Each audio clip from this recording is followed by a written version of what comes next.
But not content with causing havoc at the Ashes and Wimbledon, the Just Stop Oil lunatics are now interrupting weddings. Now, I'm no fan of former Chancellor and staunch Remainer George Osborne, but the man and his bride should not have their special day ruined by some ageing global warming catastrophist from Just Stop Oil.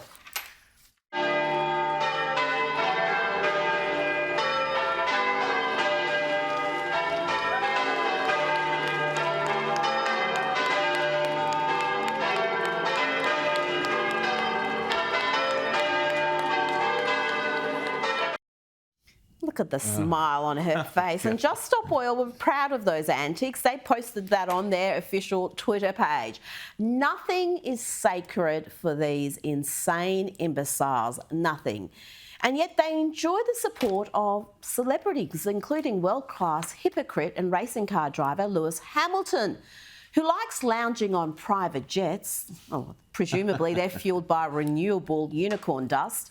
And of course, the Formula One star also has a super yacht to go along with all the high-powered cars and the private jet. And here is the climate crusader proudly wearing the names of his sponsors, including major sponsor Petronas.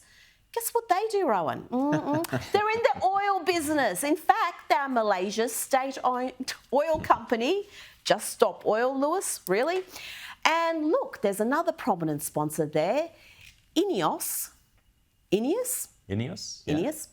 Guess what they do? Well, yes, they're an oil and gas company, of course they are. But there seems to be very little cost for the likes of Lewis Hamilton and his idiotic empty virtue signalling. Indeed, there can be an upside, and there certainly has been some upside for a major Just Stop Oil donor, Dale Vince, who, according to Daily Skeptic, has collected some £110 million in taxpayer subsidies over the past 20 years for his various alternative energy ventures.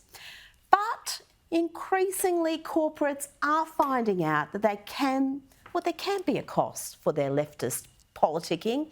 We've all heard about the billions lost by Disney, Bud Light, Target after they engaged some in ill-advised leftist activism, and now perhaps Ben & Jerry's is going to pay a price too. The mediocre ice cream brand is no stranger to activism, and this week they marked Independence Day with this Twitter post saying, "It's high time we recognise that the US exists on stolen Indigenous land and commit to returning it."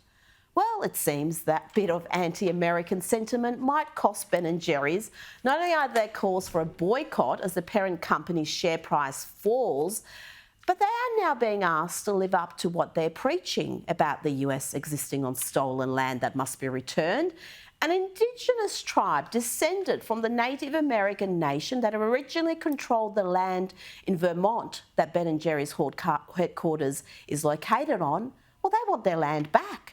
The chief of the Nulhegan band of Kusak Albanaki Nation told Newsweek they wanted to reclaim stewardship of their lands, but Ben & Jerry's had failed to approach them. Imagine my shock here. And we're not immune to this type of corporate virtue signalling right here. In fact, with the referendum, it's running hot in Australia. Perhaps it's time that good people stopped handing over their hard-earned to companies that hate them, or at least hate their values. Perhaps then corporates would stick to their core business instead of trying to sway public policy, elections, and even referendums.